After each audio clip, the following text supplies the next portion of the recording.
Praise the Lord, जय मसीह की। कैसे आशा करते हो आप सब ठीक हैं और परमेश्वर में बढ़ रहे होंगे। देखिए, क्या आपको निश्चय है कि आप स्वर्ग में जाएंगे? जी हाँ, आपको पता होना चाहिए, हमें पता होना चाहिए कि क्या हम स्वर्ग जाएंगे कि नहीं जाएंगे। चलिए आगे शुरू करूँगी, उससे पहले आप सब ठीक होंगे और परमेश्वर में बढ़ रहे होंगे, है ना। देखिए, अगर आज आप तैयार नहीं हैं, अभी तक आपने परमेश्वर को अपना उद्धारकर्ता स्वीकार नहीं किया, तो आज इस मीटिंग के बाद कर लीजिएगा, जो कि आज परमेश्वर की उपस्थिति में हम जान जाएंगे कि सच में परमेश्वर के जो वादे हैं वो पूरे होंगे। आज नहीं तो कल, लेकिन होंगे। तो आज हम वचन को देखेंगे और यहूदा की पत्री से हम सीखेंगे कि सच में परमेश्वर ने बोला है तो जाहिर सी बात है वो चीज होनी ही होनी है। और वो कब होगी ये हम नहीं बता सकते, क्योंकि इन समयों और कालों के विषय में हमें नहीं बताया गया है, लेकिन ये होगा। ठीक है, तो चलिए सबसे पहले आपने क्या स्वर्ग में, अगर आज आप मर जाते हैं किसी भी कारण से, बीमारी से, एक्सीडेंट से, कुछ भी हो के अगर आज आप मर जाते हैं, क्या आपको पता है कि आप स्वर्ग जाएंगे? आपको नहीं मालूम। क्या आप हर दिन अपने आप को जांचते हैं? क्या आप हर दिन परमेश्वर की उपस्थिति में बैठते हैं? क्या हर दिन आप प्रभु से पूछते हैं कि प्रभु क्या आज मैंने चाल चलन कैसी चली है, क्या किया है परमेश्वर, आप हमें बताइए। परमेश्वर दिन भर आप क्या करते हैं? क्या आप परमेश्वर से पूछते हैं? नहीं पूछते। पूछते नहीं है तो अब आप पूछिएगा कि प्रभु आज मैंने जो भी काम किया है वो कैसा किया है, आपका क्या राय है परमेश्वर, आज मुझे बताइए मेरी गलतियों को। देखिए, वचन में लिखा है परमेश्वर उसी को ताड़ना देता है जिससे प्रेम करता है, अदरवाइज परमेश्वर हर किसी को ताड़ना नहीं देता है। देखिए, जब एक बार शरीर से आत्मा निकल जाती है, ठीक है, याद रखिएगा, जब एक बार अगर आत्मा आपकी निकल गई तो आप, मैं सच बता रही हूँ, अगर एक बार आपकी आत्मा आपके शरीर से निकली तो नहीं मालूम कहाँ जाएगी, अगर आपने प्रभु यीशु मसीह को अपना जीवित परमेश्वर उद्धारकर्ता स्वीकार नहीं किया। आइए चलिए सबसे पहले हम आगे एक वचन पढ़ते हैं यहूदा की पत्री से। मैं पहली आयत इस से पढ़ूंगी और इसका मैं 14 पढ़ूंगी। ठीक है, चलिए आइए मैं आपके लिए पढ़ के सुनाना चाहती हूँ और विश्वास करती हूँ आप लोग ज़रूर से ज़रूर इस मीटिंग में जुड़े होंगे। अगर नहीं भी मन हो रहा है तब भी आप बैठ जाइए और आप सुनिए। आप अगर आप कहीं काम पे हैं या कुछ भी है तो बाद में इस वीडियो को देखिएगा, लेकिन देखिएगा ज़रूर, क्योंकि ये परमेश्वर ने आपके लिए कुछ बात कर रहे हैं। क्या लिखा है? हनोक ने भी जो आदम से 7वीं पीढ़ी में था, इनके विषय में यह भविष्यवाणी की। देखो, लिखा है, देखो प्रभु अपने लाखों पवित्रों के साथ आया कि सबका न्याय करे, सबका न्याय करे और सब हीनों को उनके अभक्ति के सब कामों के विषय में जो उन्होंने भक्तिहीन होकर किए हैं और उन सब कठोर बातों के विषय में जो भक्तिहीन पापियों ने उसके विरोध में कही है, दोषी ठहराए। ठीक है, अब इसकी 16 में मैं पढ़ती हूँ। ये तो असंतुष्ट, कुड़कुड़ाने वाले और अपनी अभिलाषाओं के अनुसार चलने वाले हैं और अपने मुंह से घमंड की बातें बोलते हैं और वे लाभ के लिए मुंह देखी बड़ाई किया करते हैं। ठीक है, तो देखिए आइए हम इस वचन में आगे देखेंगे कि आगे क्या है इस वचन का मतलब। देखिए, आदम, इसमें लिखा है हनोक ने भी जो आदम से 7वीं पीढ़ी। देखिए, जब यीशु मसीह आए ही नहीं थे तब ही इस बात का प्रचार किसके द्वारा हुआ था? हनोक के द्वारा। और आप जब प्रकाशित वाक्य पढ़ेंगे और जब आप प्रकाशित वाक्य पढ़ेंगे, अगर आप हनोक की भी पुस्तक पढ़ेंगे तो आपको इन बातों को देखने को मिल जाएगा। तो देखिए, हनोक ने परमेश्वर यीशु मसीह के विषय में बोल दिया था, और जब प्रकाशित वाक्य में लिखा है कि परमेश्वर आएंगे, तो देखिए ये बात सच है। प्रभु यीशु मसीह लाखों लोगों के संग आएंगे और आपको बादलों में दिखेंगे आते हुए। कोई ये कथा कहानी ना सोचे, ये रियलिटी है और ये सच है। सच में परमेश्वर यीशु मसीह आएंगे इस पृथ्वी पे दोबारा से। देखिए, पहले आए थे प्रभु, किसके लिए आए थे? हम सब ने जो पाप किया उसके अपराधों का दंड उसने अपने ऊपर ले लिया, तब हमारे पाप क्षमा हुए। अच्छा, क्षमा हुए तो तब परमेश्वर पापियों के लिए। अब इस बार परमेश्वर क्या बोल रहे हैं? मैं धर्मियों के लिए आऊंगा। अच्छा, धर्मी के लिए मैंने कल भी बताया था, विश्वासी जन को धर्मी बोलेंगे। ठीक है, तो देखिए अब आगे क्या लिखा है। अब जब प्रभु इन बातों को बोल रहे हैं तो परमेश्वर, ये बात सच है कि प्रभु आएंगे, लेकिन क्या ये निश्चय है कि आप और हम तैयार हैं? अगर हम और आप तैयार नहीं हैं तो हम किसी भी रीति से स्वर्ग राज्य में प्रवेश नहीं करेंगे। ठीक है, परमेश्वर आपको आशीष दे। चलिए आगे देखते हैं। और जो जो काम हम करते हैं वो सारा भक्ति अभक्ति अभिलाषाओं को विषय में, इन सब बातों के लिए लिखा है, तो वो ज़रूर परमेश्वर उसका न्याय लेंगे। तो जो जीवन की पुस्तक है और एक जो आप जब जन्म होता है, जब आप पृथ्वी में एंट्री कर जाते हैं, एक माँ के गर्भ से आपको जब रच लिया जाता है, जब आप इस पृथ्वी में आ जाते हैं, तब से आपका जब आप समझने लगते हैं, ठीक है, तब से आपका लिखना सब शुरू हो जाता है स्वर्ग में। ठीक है, तो अब आपको क्या करना है, सुनिए मेरी बात।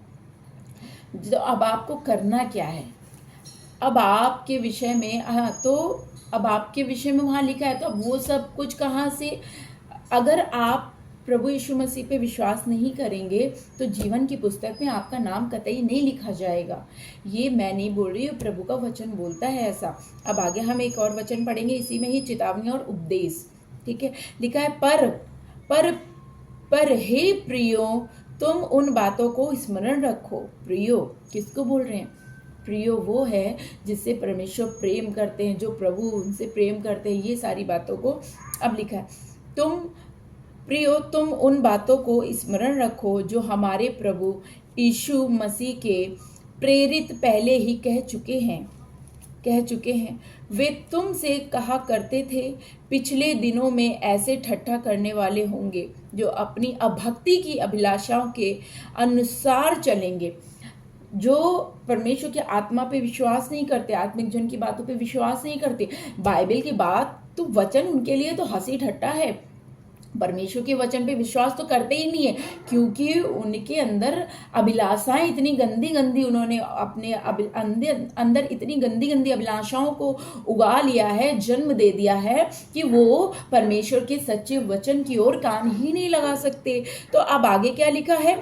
वे तुमसे कहा करते थे, ये लिखा है, अभक्ति की अभिलाषाओं के अनुसार चलेंगे। ये वे हैं, अब ये किसके विषय में बोला जा रहा है? ये वे हैं जो फूट डालते हैं। ये शारीरिक लोग हैं जिनमें आत्मा नहीं होता, जो बुराई करते हैं, चुगली करते हैं, फूट डलवा देते हैं, एक दूसरे को मरवाते हैं, कटवाते हैं, और बहुत सारे पाप हैं जो अब आप वचन पढ़ेंगे तो आपको दिखता है। ठीक है, तो इनमें क्या है? इनमें आत्माएं नहीं होती है, इनमें पवित्र आत्मा नहीं होता, क्योंकि आप पवित्र आत्मा गंदी जगह पे वास नहीं करते। वचन में क्या लिखा है? फिर लिखा है आत्मा नहीं है। पर हे प्रियो, तुम अपने अति पवित्र विश्वास में उन्नति करते हुए और पवित्र आत्मा में प्रार्थना करते हुए अपने आप को परमेश्वर के प्रेम में बनाए रखो और अनंत जीवन के लिए हमारे प्रभु यीशु मसीह की दया की बाट जोहते रहो। देखिए क्या लिखा है, जो शारीरिक काम कर रहे हैं उनको करने दीजिए, लेकिन आप उनकी अभिलाषाओं में, उनकी अभिलाषाओं में, उनकी संसारिक बातों में, उनकी शारीरिक अभिलाषाओं में, शिक्षा की ओर आप अपना कान न लगाएं। जो आत्मा में और पवित्र आत्मा की अगुवाई में चलते हैं, जो परमेश्वर के प्रेम को पकड़े रहते हैं, वचन साफ स्पष्ट रूप से बोल रहा है कि क्या लिखा है, फिर से मैं पढ़ देती हूँ, अति पवित्र विश्वास में उन्नति करते रहो। अति पवित्र रहो और विश्वास में उन्नति करते रहो और आत्मा में चलो। आत्मा में जब हम चलते हैं तो किसी भी रीति से हम संसारिक अभिलाषाओं की ओर मन नहीं लगाएंगे, क्योंकि आत्मा हमें सिखाता है कि हमें क्या करना चाहिए, हमें क्या नहीं करना चाहिए। परमेश्वर हमें बताते हैं कि तुम्हें कौन सा काम करना है, तुम्हें कौन सा काम नहीं करना है, तुम कैसे कपड़े पहन रहे हो, तुम कैसे कपड़े नहीं पहन रहे हो, तुम क्या चाल चल रहे हो, तुम किसको देख रहे हो। देखिए, जो संसारिक बातों में अगर वो पड़ गया तो उसे हम समझा तो सकते हैं, लेकिन वो समझेगा या नहीं समझेगा ये उसके ऊपर डिपेंड करता है। ठीक है, तो आगे क्या लिखा है, अपने आप को परमेश्वर के प्रेम में बनाए रखो और अनंत जीवन के लिए, अनंत जीवन के लिए, दैट मीन्स कि यहाँ पे आपका परमानेंट घर है ही नहीं, अनंत जीवन के लिए आपको फल भोगना, फल को आपको इकट्ठा करना है, आपको अनंत जीवन का बाट जोना है। जो आत्मा, शरीर तो मिट्टी है, मिट्टी मिल जाएगा। मैं आपको बताना चाह रही हूं कि आप इस शरीर के, इस नाशवान शरीर के लिए परिश्रम ना करें, आप प्रभु में, स्वर्ग में जाने के लिए परिश्रम करें, क्योंकि यहाँ पे आपका कुछ नहीं है। यहाँ पे प्रभु ने आपको उद्देश्य से भेजा है। जिस दिन आपका उद्देश्य पूरा होगा आप चले जाएंगे, लेकिन आप जाएंगे या नहीं जाएंगे, या स्वर्ग जाएंगे या नर्क जाएंगे, या अब आप जांचिए कि क्या आप प्रभु से प्रेम करते हैं, क्या आप प्रभु की आज्ञाओं पे चल रहे हैं, या आप परमेश्वर के प्रेम में बने हुए हैं, या अनंत जीवन के लिए आप फल को बटोर रहे हैं। अब आगे क्या लिखा हुआ है, बनाए रखो और अनंत जीवन के लिए हमारे प्रभु यीशु मसीह की दया की बाट जोते रहो।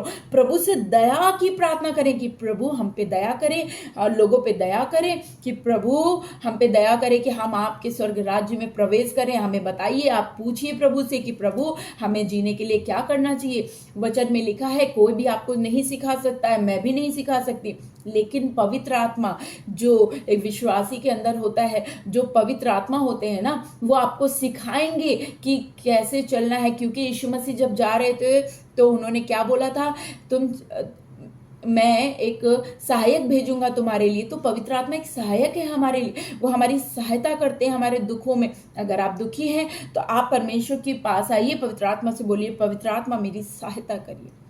पवित्र आत्मा तुरंत आपकी सहायता को करेंगे। आप प्रभु से पूछिए, बात करिए, प्रभु बात करते हैं, तरीके अलग अलग हैं। अब आगे क्या लिखा है, 22 में मैं पढ़ूंगी, उन पर जो शंका में है दया करो और बहुतों को आग में से झपट कर निकालो, और बहुतों पर भय के साथ दया करो, पर उन वस्त्र से भी घृणा करो जो शरीर के द्वारा कलंकित हो गया है। क्या लिखा है, फिर से पढ़ूं, फिर से पढ़ती हूँ। लिखा है, और बहुतों को आग में से झपट कर निकालो। आज बहुत सारे लोग हैं जो नरक की आग में जा रहे हैं, वो अंधकार में। जीवन का जल क्या है, जीवन का जल तो प्रभु यीशु मसीह है। जो कोई उस जल को पिएगा वो अनंत जीवन पाएगा, वो कभी प्यासा ना होगा। आपको मालूम है, अभी अगर 1 घंटे भी मुझे पानी ना मिले, अगर हम इस पृथ्वी में रह के अगर हमें प्यास लगती है और हम पानी ढूंढते, अगर पानी ना मिले तो सोचो हमें कैसे तड़प उठती है। क्या आपने इस बात को महसूस किया है? नहीं किया है तो एक दिन प्यासे रह के देखना कितनी तड़प उठ जाती है। तो सोचो, नर्क में तो पानी के बूंद, एक कतरा, एक तिनका भी नहीं है। तो सोचो वहां अनंत काल के लिए अगर आप डाल दिए गए तो आप क्या करोगे। तो आज मेरे भाई, मेरी बहन, मेरे बच्चों, मेरे प्रियो, मेरे बुजुर्गों, आज आपके पास समय है कि आज आप जीवन के जल को यहाँ पियोगे, स्वर्ग में आप आनंद मनाओगे, स्वर्ग में आपके लिए बड़ा प्रतिफल होगा, आप कभी प्यासे ना होगे। क्योंकि वचन में लिखा है जो कोई इस जल में से पिएगा वो कभी प्यासा ना होगा। सोचो, आप अंदाजा लगाओ, इस बात को इमेजिन करो। मैं एक दिन इमेजिन कर रही थी कि प्रभु अगर मैं जांचती हूँ अपने आप को कि प्रभु अगर देख मैं हर दिन पूछती हूँ प्रभु से कि प्रभु आज मैंने कैसा चाल चला, क्या किया क्या नहीं किया। परमेश्वर रिवील करते हैं, प्रभु बताते हैं कि पूनम तूने आज कैसे चाल चली, मैंने क्या किया क्या नहीं किया। परमेश्वर, जब रात में सोने से पहले मैं प्रार्थना करती हूँ कि प्रभु मुझे बताइए, और मैं अपनी सारी गलतियों की क्षमा मांग के सोती हूँ, ताकि मालूम नहीं कल हम उठेंगे कि नहीं उठेंगे। तो इसलिए परमेश्वर की उपस्थिति में बैठिए। जब आप परमेश्वर की उपस्थिति में बैठेंगे और परमेश्वर से मांगेंगे तो प्रभु आपको देंगे। और याद है लाजर, उसने क्या बोला था, अगर उंगली का सीरा डुबो के मुझे मेरे मुंह में डाल दे। तो लाजर वाली कहानी सच्ची है मेरे भाई, मेरी बहन। वहां पानी के कतरा नहीं है, वहां पानी के बूंद नहीं है। सोचो, अनंत काल तक उसमें डाल दिए जाएंगे। ओ माय गॉड, आपको आज ही देर नहीं करिए, आज ही प्रभु के सामने अपने घुटने को टेकिए और परमेश्वर से पश्चाताप करिए। अपने गुनाहों का पश्चाताप करके प्रभु के पीछे हो लीजिए और गंदे वस्त्र से सावधान रहिए, बचिए। गंदे वस्त्र, वचन में लिखा है प्रकाशित वाक्य का। अगर हम 22 अध्याय पढ़ते हैं, हमने पहले भी पढ़ चुके हैं, लेकिन मैं एक बार और आपको रिमाइंड करा देती हूँ, जो लोग नए हैं शायद आपके लिए ये हेल्पफुल हो। लिखा है, धन्य वे हैं जो अपने वस्त्र धो लेते हैं, क्योंकि उन्हें जीवन के वृक्ष के पास आने का अधिकार मिलेगा। धो लेते हैं वस्त्र, और इसमें क्या लिखा है, शरीर के द्वारा कलंकित हो गया है। क्या क्या लिखा है, वस्त्र से बहुतों पर भय के साथ दया करो, पर उस वस्त्र से भी घृणा करो। उस वस्त्र, उस जीवन, वस्त्र जीवन दिखाता है, ऐसे जीवन से घृणा करनी है जो संसारिक अभिलाषाओं में लिप्त है, जो व्यभिचारी जीवन होता है, जो शैतान आपको बोलता है कि आजा दारू पी ले, आजा सिगरेट पी ले, आजा ये कर ले, वो कर ले। ये सारी बातें पाप है, और स्वर्ग राज्य में वही प्रवेश कर पाएगा जो पूरी रीति से शुद्ध अपने मन को रखेगा। आप जीवन भर रहेंगे इस पृथ्वी में, जीवन भर पाप होता रहेगा, लेकिन कुछ भयानक पाप अगर आप जानबूझ के, आपको मालूम है कि ये गलत है और आप कर रहे हैं, तो उसकी क्षमा नहीं होगी। अब आपको मैं एक वचन और बताना चाह रही हूँ, तो आप शायद आपके लिए मदद हो सके। तो देखिए, मैं मत्ती 18 मैं 20 का पढ़ना चाह रही हूँ आपके लिए, कि आपकी शायद हेल्प हो पाए। इसमें कुछ परमेश्वर नए लोगों से, जिनको वचन के बारे में नहीं पता है, मैं उनके विषय में बात कर रही हूँ। ठीक है, लिखा है, हालेलुया। हाँ, देखिए, मैं मत्ती अध्याय 5 धन्य वचन का लिखा है। अब मैं इसका 20 पढ़ूंगी। क्योंकि मैं तुमसे कहता हूँ कि यदि तुम्हारी धार्मिकता शास्त्रियों और फरीसियों की धार्मिकता से बढ़कर ना हो, तो तुम स्वर्ग के राज्य में कभी प्रवेश करने ना पाओगे। धार्मिकता परमेश्वर पे, देखिए, जब यीशु मसीह इस पृथ्वी में थे, तो यीशु मसीह के आसपास बहुत सारे ज्ञानी लोग थे, परमेश्वर को मानने वाले थे, परमेश्वर को मानने वाले थे। सोचिएगा, रुकिए, ध्यान दीजिएगा इस मेरी बात पे ध्यान दीजिएगा कि परमेश्वर को मानने वाले थे, लेकिन वो परमेश्वर के सारे काम करते थे। वो प्रार्थना भी कर रहे थे, उपवास भी कर रहे थे, लेकिन उनका मन परमेश्वर से दूर था। वो यीशु मसीह को पहचान ही नहीं पाए कि वो परमेश्वर है। तो कई बार हम परमेश्वर की उपस्थिति में जाते हैं, लेकिन जब आप प्रभु के बहुत करीब जाएंगे ना, तो परमेश्वर आपको बताते हैं कि आप कितना परमेश्वर से दूर है, आपसे क्या गलतियां हो रही है, आपके पाप पता आपके सामने आने लगता है। क्योंकि परमेश्वर पवित्र, अति पवित्र और पवित्र पवित्र पवित्र है, पवित्र है। जब मैं परमेश्वर की उपस्थिति में गई, तब मुझे पता चला कि बहुत सारे पाप थे जो मैंने किए अपनी जिंदगी में। तो प्रभु ने रिवील किया, बताया। जब परमेश्वर की उपस्थिति में करीब जाते हैं, तो हमारे अपराध नहीं छुप सकते परमेश्वर से। तो प्रभु आपको इसलिए नहीं बताते कि आपकी कोई शेम फील हो, ना ना ना। प्रभु इसलिए आपको दिखा रहे कि आप अपने अपराधों को क्षमा मांगे और प्रभु को अपना जीवन दें। और आज आपके पास समय है, याद रखिएगा, एक बार आत्मा निकल गई तो आपके पास मौका नहीं होगा वापस आने का। तो आज आपके शरीर बहाने ना बनाइए, आप ये बहाने ना बनाइए कि नहीं, ऐसा नहीं, वैसा नहीं। अगर आप मर गए तो आप क्या करेंगे? अब आपको स्वयं अच्छे से पता होगा कि आप कैसा जीवन जी रहे। अगर ये वचन और मैं पढ़ना चाहूँ तो लूका, यूहन्ना, रोमियो, मत्ती 18:3 में भी ऐसी बातें लिखी हैं स्वर्ग के विषय में। तो मैं आपको इतना चिताना चाह रही हूँ कि आप स्वर्ग के लिए परिश्रम करिए, क्योंकि यहाँ मैं आपको बता रही हूँ, मैं सच बता रही हूँ ये बात को, कि यहाँ आपको थोड़ा सा दर्द होता है। आप सोचो, आज मैं आपसे बात कर रही हूँ, इस वीडियो को आप देखिए, मैं आपसे बात कर रही हूँ, मैं आपको कोई ज्ञान नहीं दे रही हूँ, लेकिन मैं आपको परमेश्वर के सच्चे वचन को बता रही हूँ। और एक वचन मैं पढ़ना चाहती हूँ, धन्य वचन। धन्य है वे जो मन के दीन है, क्योंकि स्वर्ग का राज्य उन्हीं का है। मन में दीन, और वचन में क्या लिखा है? वचन में परमेश्वर बोला, मुझसे सीखो, मैं मन में दीन और नम्र हूँ। तो हमें दीन और नम्र, ऐसा नहीं कि नमस्ते कैसे आप, ना, मन में दीन का मतलब दीनता का जीवन जीना। परमेश्वर के लोगों के लिए प्रार्थना दुआ करते रहिए, जो कमज़ोर है, जिनके पास वस्त्र नहीं है, जिनके पास पैसे की घटी है, उनकी सहायता करिए, उनकी सहायता। और आगे चौथा वचन में लिखा, धन्य है वे जो शोक करते हैं, क्योंकि वो शांति पाएंगे। अगर आप आज यहाँ पे शोक कर रहे हैं, तो याद रखिए, आपको बहुत शांति मिलेगी। आज बेशक क्रिश्चियनिटी में आपको मालूम है क्रिश्चियनिटी में शोक है, यहाँ पे क्रिश्चियंस को पसंद नहीं किया जाता। मुझे परमेश्वर चाहता तो अमेरिका में पैदा कर देता, लेकिन मुझे भारत में किया परमेश्वर ने, क्योंकि परमेश्वर भारत में कुछ कराना चाह रहा है ना। तो देखिए अब आगे क्या लिखा है, धन्य वे हैं जो नम्र हैं, क्योंकि वे पृथ्वी के अधिकारी होंगे। और एक जीव वचन में पढ़ेंगे तो क्या लिखा है, मूसा के विषय में, मूसा क्या थे, बहुत नम्र व्यक्ति थे, नम्र थे वो। धन्य वे हैं जो धार्मिकता के भूखे और प्यासे हैं, क्योंकि वे तृप्त किए जाएंगे। धार्मिकता के भूखे, जो वचन के भूखे हैं, जो परमेश्वर की, जिनको भूख लगती है, अरे दुनिया में ठीक है आप काम करो, मेहनत करो, जितना आपके आशीष होगा उतना परमेश्वर आपको दे देगा, लेकिन आपको क्या करना है।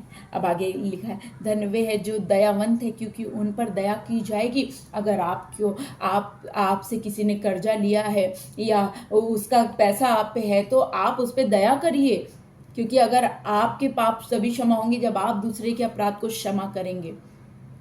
दयावंत दया आज क्या हो रहा है पृथ्वी पे, से दया उठ गई है। आज बहुत सारे लोगों के संग दुर्व्यवहार हो रहा है, मारा पीटी हो रही है। क्रिश्चियनिटी में कितना मुझे दुख होता है, मैं रोती हूँ गुप्त में बैठ के, तो मैं प्रभु से बोलती हूँ, तो प्रभु मुझे यही बोलता है, इसी समय न्याय होगा। आपको मालूम है इस पृथ्वी पे से दया उड़ गई है, लोग दया नहीं कर रहे हैं। तो आज आइए परमेश्वर की बाहों से लिपट जाइए, उसके वस्त्र से, जो यशाया ने बोला था, उसका वस्त्र का घेरा पूरे आंगन में घिरा हुआ था, तो आओ उसके वस्त्र में छुप जाओ, परमेश्वर के वस्त्र को अपने ऊपर ओढ़ लो, कोई दुष्ट आपको छू नहीं सकता। मैंने इस बात को अपने जीवन में अनुभव किया है। परमेश्वर, अब आगे क्या लिखा है, धन्य है वे जिनके मन शुद्ध हैं, क्योंकि वे परमेश्वर को देखेंगे। जिनके मन शुद्ध है, मन शुद्ध का क्या मतलब, किसी के विषय में बुरा ना सोचना, ठीक है, कोई बुरा है कोई बात नहीं, परमेश्वर से प्रार्थना करो, उस पर दया करो। आपको याद है वो वेश्या के विषय में, सब मारे थे तो प्रभु ने क्या बोला था, जा मैं भी तुझे दंड की आज्ञा नहीं देता, दोबारा पाप मत करना, है ना। अब आगे क्या लिखा है, धन्य है वे जो मेल कराने वाले हैं, क्योंकि वे परमेश्वर के पुत्र कहलाएंगे। आज मेल मिलाप लोग कहाँ चाहते हैं, लोग तो अपनी जगह बनाने के लिए दूसरों के मन में किसी दूसरे का कड़वाहट भर देते, नहीं वो तो ऐसा है, उसके विषय में अरे तुम्हें क्या बताएं, वो कितनी गंदा है, गंदी है, उसके विषय में तो हम कुछ बोल ही नहीं सकते, यही चल रहा है ना। मेल मिलाप नहीं है। अगर कोई गलत है तो कोई बात नहीं, उसको प्रभु का वचन बताओ, कमजोर है तो उसको प्रभु का वचन बताओ, है ना। कमजोरी में परमेश्वर बल है। अगर आप एक कमज़ोर व्यक्ति को जाके और नमक मिर्च लगा दोगे तो वो और कमज़ोर हो जाएगा। तो कैसे आपने बोल दिया कि परमेश्वर से आप प्रेम करते हैं। यदि आप परमेश्वर से प्रेम करते हैं तो प्रभु के भक्त और चेले चेली हैं, तो आपको पता होगा कि प्रभु नम्र और दीन था, और परमेश्वर ने लिखा है ना, परमेश्वर ने इस बात को बोला है कि तुम प्रेम करो। अब आगे क्या लिखा है, धन्य वे जो धार्मिकता के कारण सताए जाते, क्योंकि स्वर्ग का राज्य उन्हीं का है।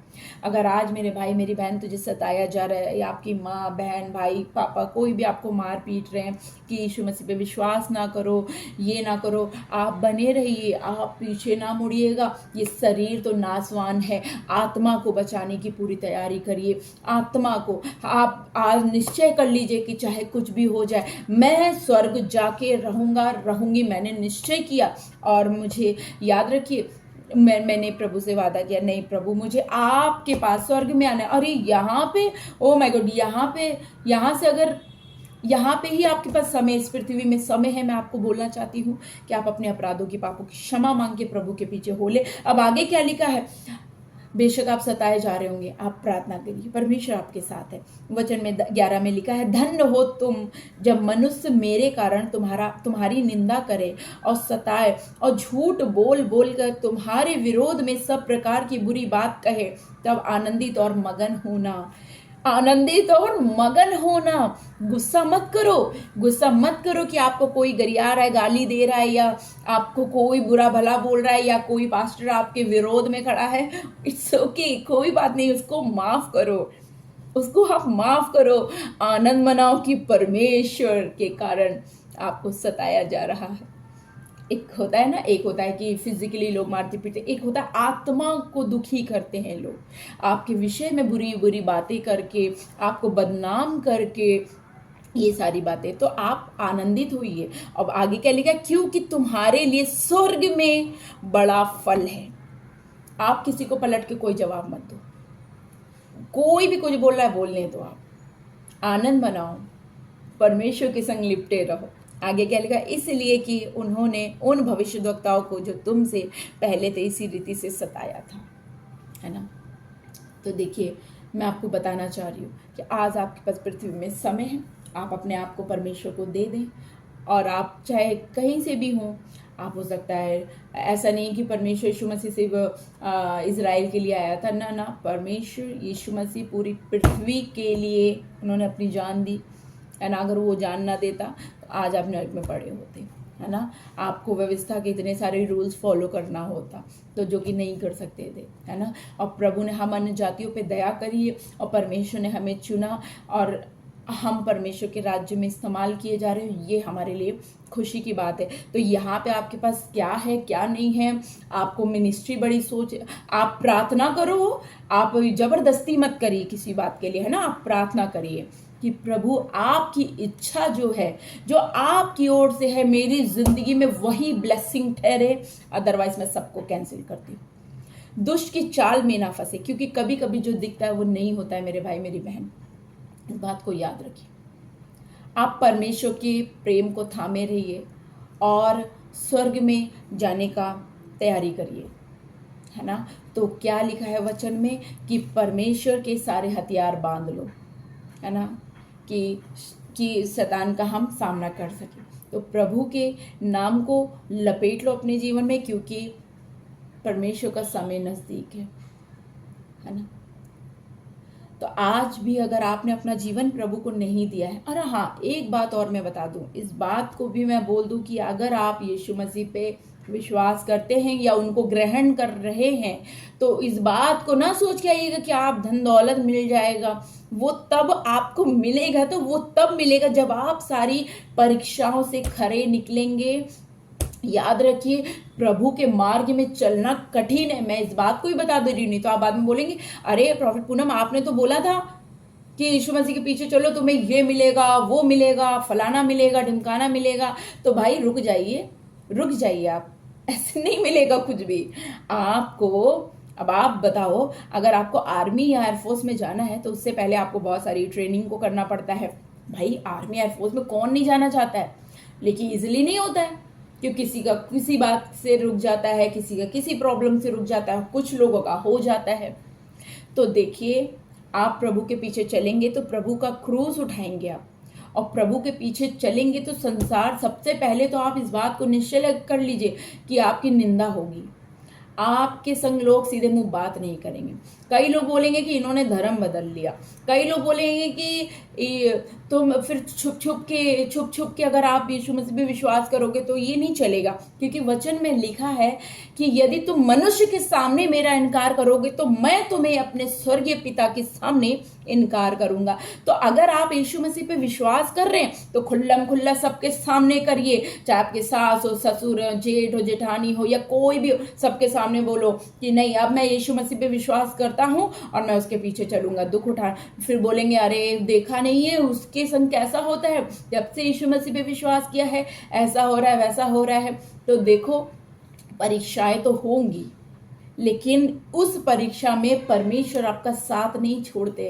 इस बात को भी मैं आपको बता दूं, हमने जब विश्वास किया था, बचपन से ही, मैं 8 साल की उम्र से यीशु मसीह पे मैं विश्वास करती हूँ। प्रभु ने 8 साल की उम्र से, मैं एनजीओ में, स्लम्स वगैरह में मैं सेवा करती थी। आपको किसी दिन मैं उन फोटो को दिखाऊंगी, मैं बहुत छोटी हूँ, और मैं आपको दिखाऊंगी कि किस तरह से हम सेवा करने में जाती थी, गाँव में, इधर उधर बहुत जगह पे।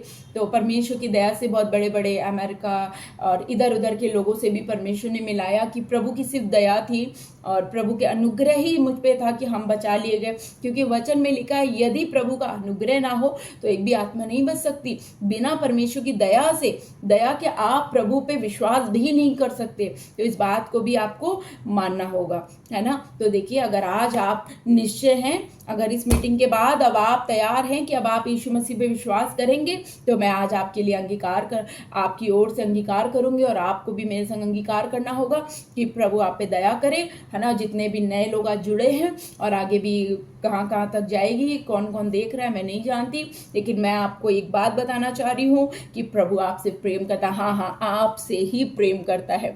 कुर्सी से सरकिए नहीं, कुर्सी पे बैठे रहिए, आपसे प्रभु प्रेम करता है। यहाँ दुख है, वहाँ दुख नहीं है। यहाँ आपको सताया जाएगा, लेकिन वहाँ नहीं सताया जाएगा। यहाँ आपके पास कलेश है, लेकिन स्वर्ग में कलेश नहीं है। तो मैं आपको बता दूं, वो समय नजदीक आ रहा है जब परमेश्वर आने वाला है, अपने लाखों लोगों के साथ आएगा। और प्रभु का वचन सच्चा है, मैं आपको सच बता रही हूँ। ये प्रभु का वचन कोई झूठा नहीं है, कोई मजाक नहीं है। इसमें लिखा है, पवित्र प्रभु अपने लाखों पवित्रों के साथ आया और आएगा। तो ये बात सच है। स्वर्ग ये एक दिन होगा, जरूर होगा, परमेश्वर आएंगे, लेकिन उससे पहले प्रभु आए, उससे पहले आप प्रभु के सामने अपने जीवन को दे दीजिए। आपने जितने भी पाप किए होंगे, प्रभु आपको क्षमा कर देंगे और आपको एक नया जीवन देंगे। और आप विश्वास करिए प्रभु पे। परमेश्वर आप बंधन में बंधे हैं, आप अंधकार में हैं, आपको किसी लड़की ने फंसा दिया है, या आपके पास कोई कोर्ट केस चल रहा है, या कुछ भी हो रहा है और आपने सब कुछ करके देख लिया है, तो अब आपका टाइम है। आप ही हैं वो जो अब आपको किसके पास आना है? यीशु मसीह को, यीशु मसीह के पास। क्योंकि वचन में क्या लिखा है, मैं आपको फिर से एक वचन पढ़ के बताना चाह रही हूँ।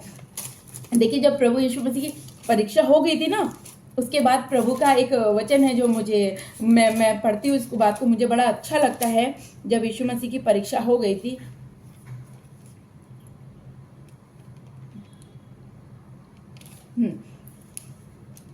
बहुत अच्छा वचन, हाँ है ना, कहाँ गया? 40 दिन यीशु की परीक्षा हुई ना, 40 दिन तक परीक्षा हुई थी यीशु मसीह की। तब तक तुम मुझे मार्ग में, जब यीशु मसीह की परीक्षा हो गई थी, फिर उसके बाद ये वचन हुआ था, लिखा है, उस समय यीशु ने प्रचार करना और यह कहना आरंभ किया, मन फिराओ क्योंकि स्वर्ग का राज्य निकट है। उससे पहले लिखा है, जो लोग अंधकार में बैठे थे उन्होंने बड़ी ज्योति देखी। जो लोग अंधकार में बैठे थे, अगर आज आप अंधकार में हैं, तो आपके लिए बड़ी ज्योति कौन है? वो है प्रभु यीशु मसीह। आप चाहे किसी भी स्थान पे इस समय हैं, या आप चाहे जेल में भी क्यों ना हो, आप चाहे जितने बड़े भी नेता हैं, अगर आज आप परेशान हैं, मैंने बड़े से बड़े लोगों को देखा है कि आज वो प्रभु यीशु मसीह पे विश्वास कर रहे। क्यों? क्योंकि उनको पता चल गया है कि सत्य मार्ग जीवन यीशु है, परमेश्वर है ना, इस संसार को। और मैं बताना चाह रही हूँ कि मेरे भारत देश में आज जो दुष्कर्म हो रहे हैं, मैं दुखी हूँ इस बात से कि हमारी सरकार जोरों शोरों से काम करे। परमेश्वर ने मोदी जी को वो जो औहदा है वो दिया है, तो मैं चाहती हूँ कि जोरों शोरों से परमेश्वर के काम को होने दे। लिखा, अंधकार में बैठे थे और जो मृत्यु के देश में और छाया में बैठे थे, उन पर ज्योति चमकी। और लिखा है, उस समय यीशु ने प्रचार करना शुरू किया, मन फिराओ। आप, ये नहीं लिखा है कि अपना धन लेके आओ, ये नहीं लिखा है कि अपने शरीर को लेके आओ, ये नहीं लिखा है। लिखा है मन फिराओ। आप अपने मन को प्रभु के हाथ में दे दे, अपने मन से आप प्रभु को उद्धारकर्ता स्वीकार कर लें, आपके लिए स्वर्ग में बड़ा प्रतिफल है। आइए मैं आपके लिए एक छोटी सी प्रार्थना करूंगी कि आप अगर आज कमजोर हैं और आपने परमेश्वर को अभी तक नहीं स्वीकारा, तो आज आप करिए। चलिए, प्रभु यीशु, मैं प्रार्थना करती हूँ कि जितने भी लोगों तक ये वीडियो पहुंची, जो नए लोग हैं, उनको यीशु मसीह में ब्लेस करती हूँ। और आज वचन के द्वारा, इस मीटिंग के द्वारा प्रभु वो आशीषित हुए हैं, और आपका ये प्रचार उन लोगों तक पहुंचा है जो आज अंधकार में थे, और आपका ये ज्योति परमेश्वर जो इस वचन के द्वारा उन तक पहुंची है। प्रभु जी, मैं यीशु मसीह के नाम से प्रार्थना करती हूँ कि प्रभु इनके गुनाहों को क्षमा कर दीजिए, और प्रभु इनके पाप को क्षमा करके धो के इनको शुद्ध और पवित्र करके अपने लिए इस्तेमाल करे। खुदावंद यीशु मसीह, वचन में लिखा है, परख के देखो मैं कैसा परमेश्वर हूँ। वचन में लिखा है, प्रभु आप सत्य मार्ग जीवन है। आइए मेरे पीछे बोलिए, प्रभु मैं आपको अपना जीवित उद्धार करता स्वीकार करता और करती हूँ। मेरे सारे अपराधों को क्षमा कीजिए और मुझे एक नया जीवन दीजिए। और मैं विश्वास करता हूँ कि आपने मुझे नया जीवन दिया। यीशु मसीह के नाम से मांगते हैं, आमीन। कॉन्ग्रेचुलेशन कि आज आपने एक नया जीवन पाया है, मुबारक हो, आप आनंद मनाइए, आज अच्छा कुछ खाना बनाइए, खाइए, है ना, आनंदित होइए कि आपके जितने भी गुनाह थे वो सब क्षमा कर दिए गए हैं। अब आप मेरे संग जुड़े रहिए कि आपको और कैसे जीवन जीना है, बपतिस्मा लेना है नहीं लेना वो मैं आपको बताऊंगी। इस वचन में लेना है, निश्चय है कि वचन में लिखा है मत्ती 28:19-20 में लिखा है ना, बपतिस्मा लेना है और प्रभु की आज्ञाओं को मानना है। ठीक है, हमें ये स्वर्ग ले जाएंगे। चलिए, आप सबको प्रभु आशीष दे। मिलते हैं अगली बार, और प्रभु से आप मेरे लिए भी प्रार्थना कीजिए, आप भी प्रार्थना कीजिए, है ना। अगर आपको कोई भी दिक्कत है तो आपको सिर्फ किसके पास जाना है? यीशु मसीह के पास। ठीक है, अगर कुछ ना समझ में आए तो जो आत्मा में सेवक चल रहे हैं, जो आत्मा में चल रहे हैं, जो प्रभु यीशु मसीह का प्रचार कर रहे हैं, तो उनसे आप बात करिए, आस पड़ोस में देखिए, जानिए, परखिए, उसके बाद करिए। ठीक है, प्रभु आपको बहुत आशीष दे। आप सभी को जय मसीह की। God bless you. Bye bye.